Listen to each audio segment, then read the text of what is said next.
مساجد اللہ کے گھر ہیں اور یہ اللہ کی عبادت کے لیے بنائے گئے ہیں۔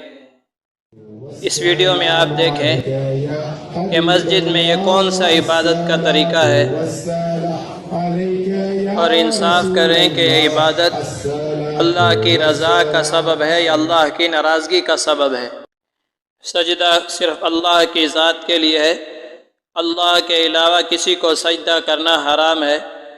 اس ویڈیو میں دیکھیں کہ پیر و مرشد لوگوں سے سجدے کروا رہا ہے، کیا یہ دین کا حصہ ہے یا دین کے ساتھ اس کا کوئی تعلق بھی ہے؟